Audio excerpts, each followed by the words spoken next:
क्या जी बच्चा पार्टी, क्या हाल चाल।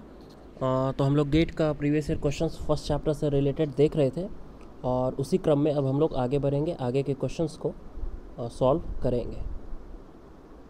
So let's begin. Question number 18 कह रहा है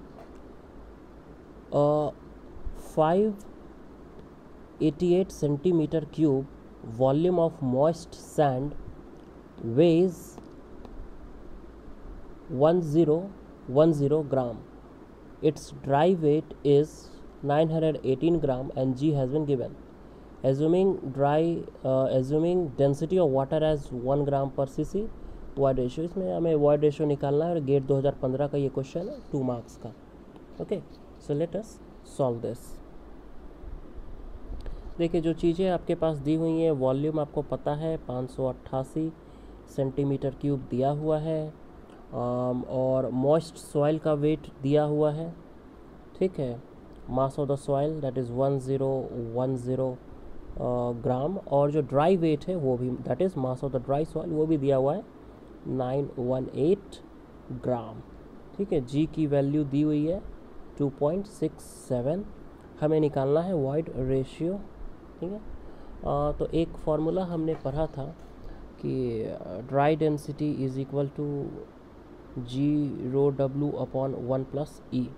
तो इसका यूज़ करते हुए हम लोग निकाल सकते हैं, क्योंकि जी हमें पता है, रो डब्ल्यू हमें पता है, ई हमें निकालना है। अगर रो डी निकाल लें तो हमारा काम हो जाएगा, ठीक है। तो रो डी हम लोग कैसे निकाल सकते हैं?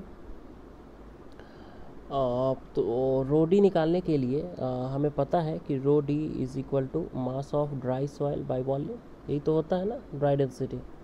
तो mass of dry soil is given as 918 gram and volume has been given as 588 centimetre cube. तो आपका जो ड्राई डेंसिटी है वो आ जाएगा after calculation 1.561 gram per centimetre cube, okay. And इसी को हम लोग अब पुट कर सकते हैं इस इक्वेशन में, ओके। और रो डी की वैल्यू क्या है 1.561 gram per centimetre cube is equal to G. अब इसी इक्वेशन में पुट करना है। जी की वैल्यू बताइए। जी की वैल्यू है 2.67, ओके, इंटू रो डब्ल्यू की वैल्यू कितनी दी हुई है क्वेश्चन में जरा देख लीजिए, 1 ग्राम पर सीसी, 1 ग्राम पर सेंटीमीटर क्यूब, ठीक है। और 1 प्लस ई, ओके, और 1 plus e is equal to, ये दोनों कट जाएंगे, 2.67 डिवाइडेड बाई 1.561 और E इज इक्वल टू जो आपका निकल कर आएगा वो है 0.71, ओके। तो यही हमारा आंसर हो जाएगा।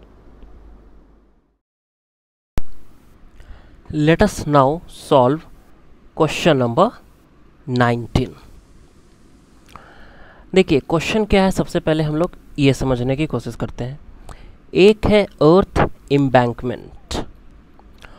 एम्बैंकमेंट मैंने पहले भी बताया है, ठीक है। क्या होता है एम्बैंकमेंट? एक ऐसा स्ट्रक्चर जो रिवर के वाटर को ओवरफ्लो होने से रोकता है, ठीक है।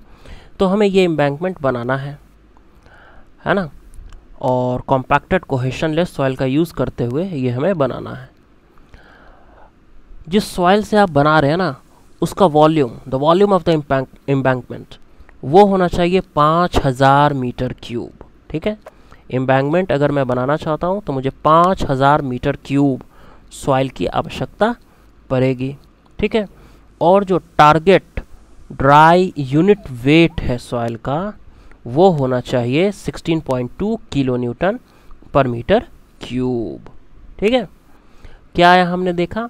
हमने देखा कि जो सॉइल से आप एम्बैंकमेंट बनाएंगे वो 5000 मीटर की उसका वॉल्यूम होना चाहिए, और जो हमारा unit weight, dry unit weight जो सॉइल का है वो 16.2 kilo Newton per metre cube होना चाहिए। ये हमारा टारगेट है, ठीक है। अब क्या कह रहा है? 3 नियर बाई साइट्स जो एम्बैंकमेंट बनाना है उसके आसपास 3 साइट्स हैं, ठीक है। कहाँ है भैया 3 साइट्स? तो ये रहे 3 साइट्स जो डायग्राम में दिया हुआ है, ठीक है। क्वेश्चन में ऐसा लिखा हुआ है कि सी फिगर बिलो, है ना। तो 3 साइट्स दिए हुए हैं, ठीक है। क्या कह रहा है साइट्स के बारे में देखें। 3 nearby sites have been identified from where required soil can be transported to the construction site। अब देखिए, अब मुझे एक एम्बैंकमेंट बनाना है, तो जो सॉइल है ना 3 जगह से संभव है कि मैं 3 जगह से सॉइल ला सकता हूँ। तीनों जगह से नहीं लाना है, 3 में से किसी एक जगह से लाना है सॉइल को एम्बैंकमेंट बनाने के लिए, ठीक है। Void ratio of different sites are shown in the figure. और जहाँ जिस साइट से मुझे लाना है मिट्टी, वहाँ के वॉइड रेशियो भी हमें दिया हुआ है, ठीक है। और तीनों ही साइट्स पे जो जी की वैल्यू है, that is specific gravity of soil, वो दिया हुआ है, ठीक है। 2.7 for all 3 sites, okay. If the cost of transportation per kilometre is twice the cost of excavation per metre cube of borrow pits, which site would you choose. देखिए, हमारे पास 3 sites x, y और z दिए हुए हैं। Construction site है जो यहाँ दिया हुआ है, ठीक है। अब मिट्टी हमें लाना है, या तो हम x से लेकर के आ सकते हैं, ठीक है, या तो हम y से लेकर के मिट्टी यहाँ आ सकते हैं, या फिर हम z से मिट्टी लेकर के इस साइट पर आ सकते हैं। किसी एक साइट से हमें लाना है। जो x है वो 140 किलोमीटर दूर है, ठीक है। जो y साइट है वो 80 किलोमीटर, सिर्फ 80 किलोमीटर दूर है। और जो z साइट है वो 100 किलोमीटर की दूरी पे है, ठीक है। अब ये कह रहा है क्वेश्चन में कि अगर आप 1 मीटर क्यूब मिट्टी लेते हैं x साइट से, ठीक है, तो उसका कुछ कॉस्ट होगा ना, ठीक है। तो जितना भी कॉस्ट हो उसका दुगना प्राइस लगेगा पर किलोमीटर डिस्टेंस ट्रैवल करने पे। मतलब अगर मैं यहाँ से साइट लूँ, साइट x से अगर मैं मिट्टी लेता हूँ, तो मानिए मुझे कुछ वॉल्यूम ऑफ सॉइल चाहिए होगा, एक्सकवेशन कॉस्ट कुछ होगा ना जी। तो पर मीटर क्यूब मानिए x रुपीज़ पर मीटर क्यूब, रुपीज़ x पर मीटर क्यूब मुझे लग रहा है खर्चा यहाँ से मिट्टी लेने में। तो रुपीज़ 2x पर किलोमीटर, रुपीज़ 2x पर किलोमीटर मुझे खर्च लगेगा ट्रांसपोर्टेशन। किस बात का ट्रांसपोर्टेशन? कंस्ट्रक्शन साइट पे जाने के लिए, ठीक है। तो टोटल खर्चा मुझे कितना आएगा भाई बताइए, साइट x से कंस्ट्रक्शन साइट में जाने पे। ये क्वेश्चन समझिए। सेम इक्वेशन फॉलो होगा y के लिए और सेम इक्वेशन फॉलो होगा z के लिए, ठीक है। तो अब मुझे बताना है कि जो सबसे इकोनॉमिकल है वो कौन सा है भैया, कहाँ से मिट्टी हम लाए कि हमारा जो कॉस्ट है वो सबसे कम पड़े, ठीक है। तो इस क्वेश्चन में आपको 2 चीज़ देखना। पहला, जो वॉल्यूम ऑफ सॉइल आप लेने जा रहे हो वो सबसे कम कहाँ से लेना पड़ेगा। दूसरी चीज़, उसके पैरेलली ये देखना पड़ेगा कि जो ट्रांसपोर्टेशन कॉस्ट है वो सबसे कम कहाँ पड़ेगा, ठीक है। वही यहाँ क्वेश्चन में लिखा हुआ है, if the cost of the transportation per kilometre is twice the cost of excavation per metre और बोरो पिट, कौन सा साइट आप चूज़ करोगे सबसे इकोनॉमिक जो होने वाला है, ठीक है। यहाँ unit weight of water 10 kilo Newton per metre cube दिया हुआ है। यह है इस क्वेश्चन का एक्सप्लेनेशन, ठीक है। अब हम लोग देखेंगे इसका सॉल्यूशन। चलिए फिर इसका सॉल्यूशन हम लोग देखते हैं, ठीक है। ये आपको जो क्वेश्चन है आपका ये 2015 में पूछा गया था, ठीक है, 2 मार्क्स में। Let's try to solve this.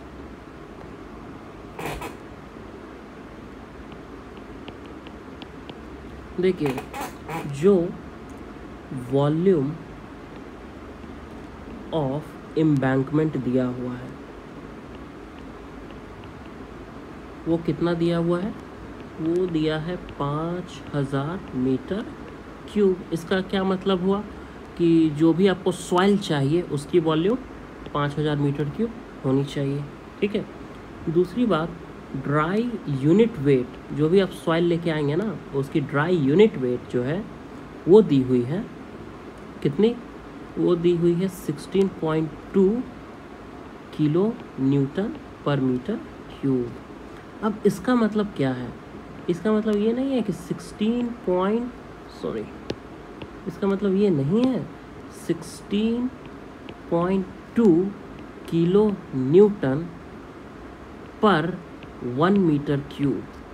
ये होता है वेट और ये होता है वॉल्यूम, ठीक है।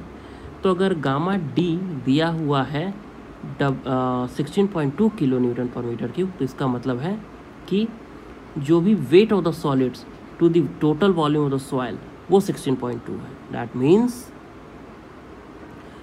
weight of solids in 1 meter cube volume is 16.2। लेकिन हमारे पास टोटल वॉल्यूम कितना है?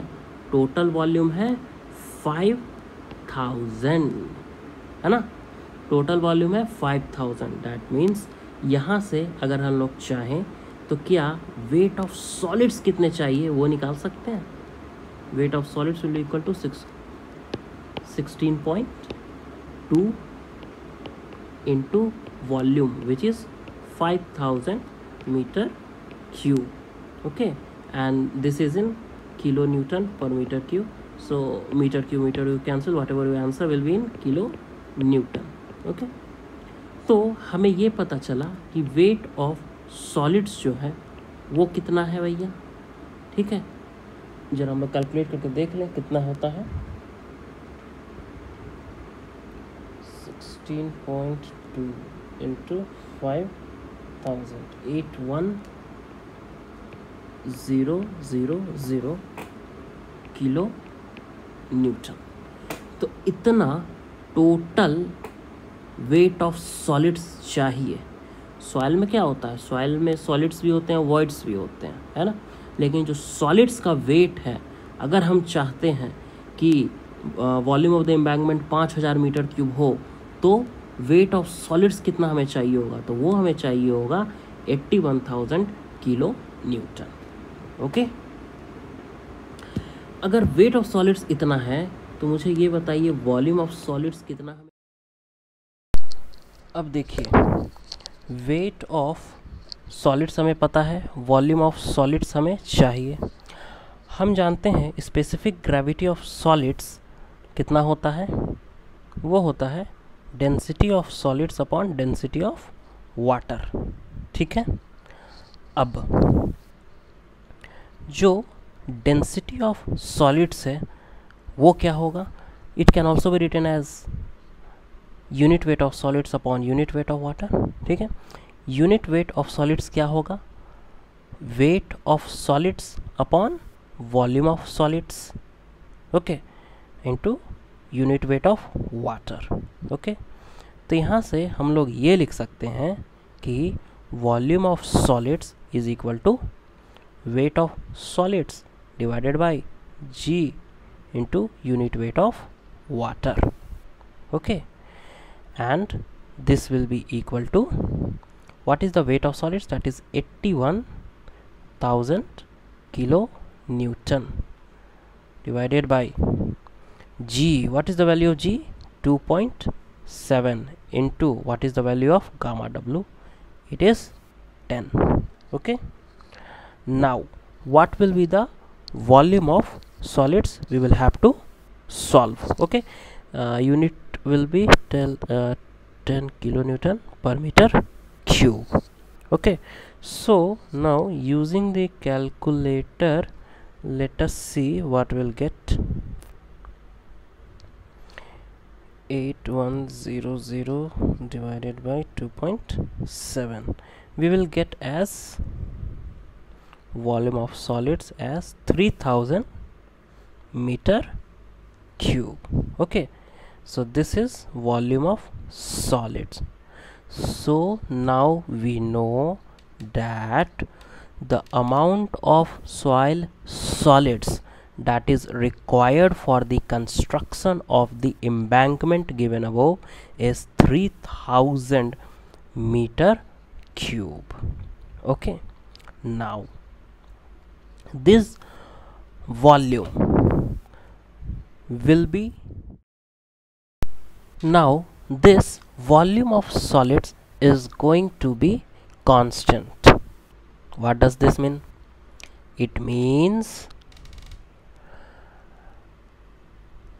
either we take volume of soil or the soil from any of the site, the volume of solids is going to be constant as per our requirement. Whatever volume we are taking from a particular site, the amount of solids, the volume of solids is going to be fixed. Let us try to understand it. If we try to take soil from, let us say, site X, when we take soil from here, soil also contains voids. Now it is possible the soil will get compressed. Okay, the soil will get compressed and volume of voids will get diminished. Okay, hence total volume of the soil may change, but it is not possible to change the volume of solids. Okay, that is why I am saying that volume of solids will remain constant. Okay, now let us see how can we proceed. What will be the total volume of soil? Total volume of soil is equal to volume of voids plus volume of solids. We know that volume of voids can be written as E into volume of solids plus volume of solids. This can be written as volume of solids into E plus 1. So total volume can be written as volume of solids plus into E plus 1. Okay, now volume of soil required from site X, let us write it as Vx, is equal to volume of solids. It will be equal to volume of solids into E plus 1. What is volume of solids? Volume of solids is equal to 3000 into E plus 1. What is the value of E? So we can see here that value of E is 0.6. okay, so E is equal to 0.6 plus 1. okay, after calculating you will find that it is equal to 4800 meter cube. okay, volume of soil, if we are going to extract it from Y site, it will be equal to this only. What is the volume of solids? It is 3000. What is E? Let us see what is E. E is given as 0.7 and for Z it is 0.64. So 0.7 plus 1, you will find that it is equal to 5100 meter cube, and Vz, it will be also equal to volume of solids into E plus 1. It will be equal to 3000 into 0.64 plus 1, and you will find it to be 4920 meter cube. okay, now let us calculate the cost. So cost at site X, let us say that per meter cube rupees X is required.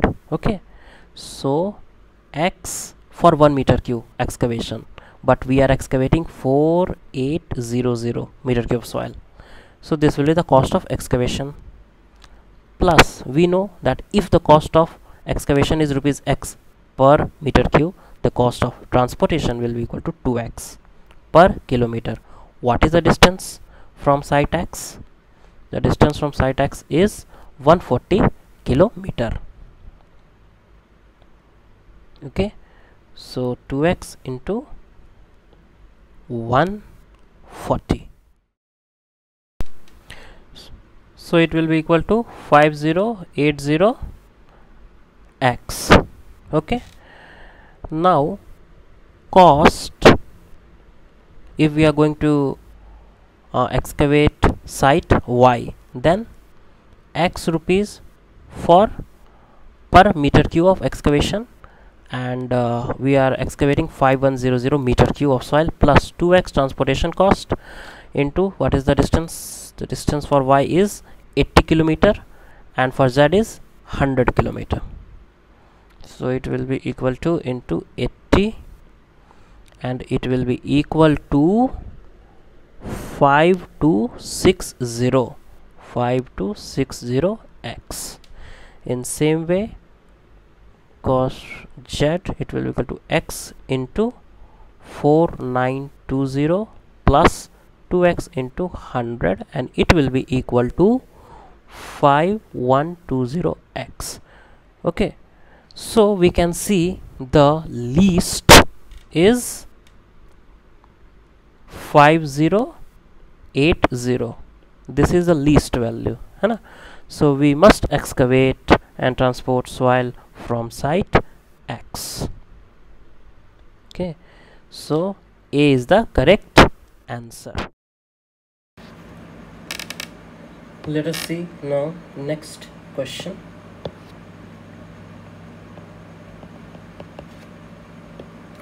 The water content of a saturated soil, okay, the soil is saturated, and specific gravity of soil solids were found to be 30%. The water content is 30% and specific gravity is 2.70.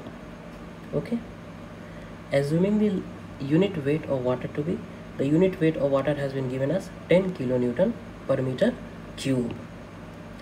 The saturated unit weight and void ratio, okay, this is what we have to find. So given water content is 30%, that can be written as 0.30, and specific gravity of solids has been given as 2.70. Unit weight of water is 10 kilonewton per meter cube. Okay, we have to find the saturated unit weight and void ratio. Saturated unit weight we have to find, and we have to find void ratio. Okay, and also one more thing is given here. As we know, the soil is saturated, hence S is equal to 1. Okay, we know that E is equal to WG upon S. ठीक है, हमें पता है कि E is equal to WG upon S होता है, तो जब पता है तो फिर इसका यूज़ कर लें. Water content is 0.30, G is 2.70 and S is 1. So E will be equal to 0.30 into 2.70. It will be equal to 0.81. After using calculator you will find it. Okay, so we need not to solve it anymore. Okay, directly we can say that the answer A is correct. Okay, and we can save our time. Okay, but as it is not GATE exam right now, we will solve it. Gamma saturated is, we know that it is G plus S into E, but S is equal to 1, so G plus E into gamma W upon 1 plus E. G is 2.70, E we have found it to be 0.81 into gamma W. Gamma W is 10 divided by 1 plus 0.81. Okay, so after you will solve, you will find that it is 19.39 kilonewton per meter cube. Okay, so after seeing this as our answer and this our answer, we can say that A is correct option. Okay, So it was asked in GATE 2007 for 2 marks. Let us move ahead and see the next question. The void ratio and specific gravity of a soil are given.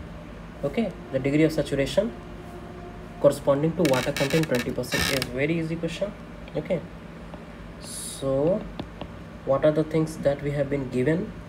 Void ratio 0.65, specific gravity 2.72, degree of saturation is to be found out, and water content has been given as 20%. So we know the formula, E is equal to WG upon S. तो यहाँ से S बराबर WG upon E. तो S बराबर कितना होगा? 0.20 गुने 2.72 भागे 0.65. ठीक है, इसको जब आप सॉल्व करिएगा तो देखिए तो कितना आता है जी? 0.20 इंटू 2.72 इज इक्वल टू इतना डिवाइडेड बाई 0.65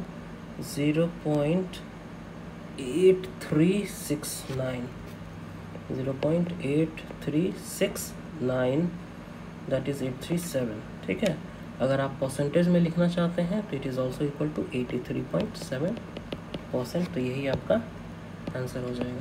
ठीक, so we can say that option number C is correct. Okay, let us move to next problem. A soil sample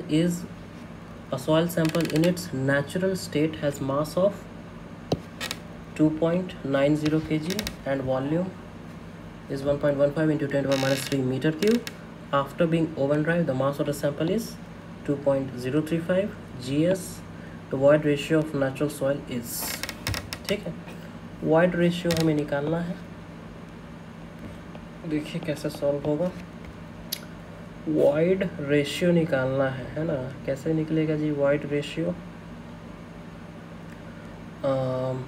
अब जो चीज़ें हमारे पास हैं उसका इस्तेमाल करें तो एक फार्मूला होता है कि rho d is equal to G rho W upon 1 plus e. यहाँ रो डब्लू दिया हुआ नहीं है, लेकिन अगर हम लोग एज्यूम कर लें कि रो W 1000 kg per metre cube होता है, जो होता भी है, तो इसको सॉल्व कर सकते हैं. ठीक है, तो और रो डी कितना आएगा? तो mass of dry soil upon volume यही होता है ना रो डी. तो it will be equal to 2.035 upon volume कितना है? 1.15 into 10 two power minus 3. Okay, is equal to G की वैल्यू बोलिए 2.68 into rho W 1000 kg per metre cube इधर का और kg per metre cube LHS का, दोनों कैंसिल आउट हो जाएगा. ठीक है, डिवाइडेड बाई 1 प्लस ई. ठीक है,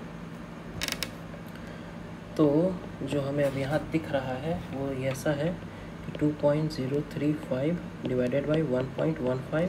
ये जो 10 टू पावर माइनस 3 है ये ऊपर आके 1000 बन जाएगा.